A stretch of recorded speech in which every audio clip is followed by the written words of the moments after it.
Jijini Dar es Salaam, katika eneo la Tegeta Kibo, tulikamata kilogramu 101.2 za mirungi ikiwa ndani ya basi la abiria aina ya Yutong la kampuni ya Abudi lenye namba za usajili T 181 EMJ lililokuwa likifanya safari kati ya Mombasa, Kenya na Dar es Salaam, Tanzania.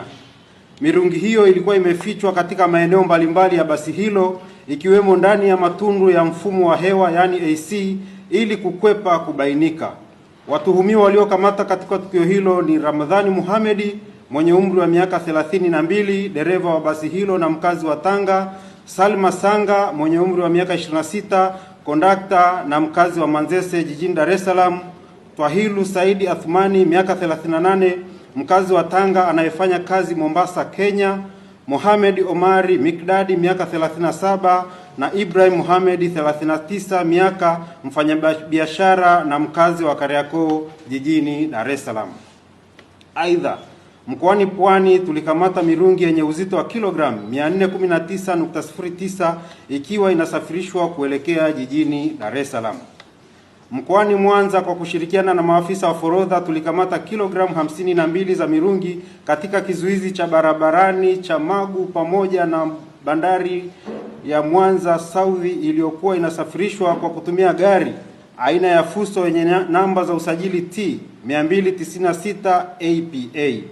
Dawa hizo zilikuwa zimefichwa katikati ya mizigo mingine ikiwemo mabelo ya nguo za mitumba.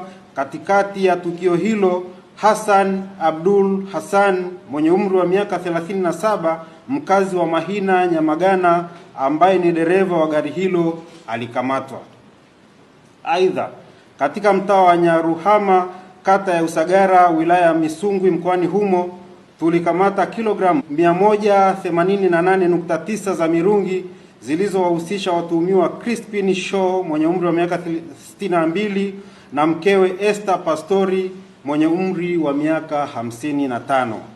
Dawa hizo zilibainika ndani ya nyumba na katika vyombo vya usafiri ambavyo ni gari aina ya Toyota Crown yenye namba za usajili T 742 EJL, Toyota Wish yenye namba za usajili T 854 DXB pamoja na bajaji yenye namba za usajili MC 261 EZV. Mkoani Tanga tulikamata kilogramu 32.95 za mirungi ikiwa imefichwa ndani ya mfuko na kuchanganywa na maembe. Katika tukio hilo, Seifu Hassan Omari mwenye umri wa miaka 38 maarufu kwa jina la Haniwao, mkazi wa mtaa wa Taifa barabara ya 13, ambaye pia ni mjumbe wa serikali ya mitaa alikamatwa.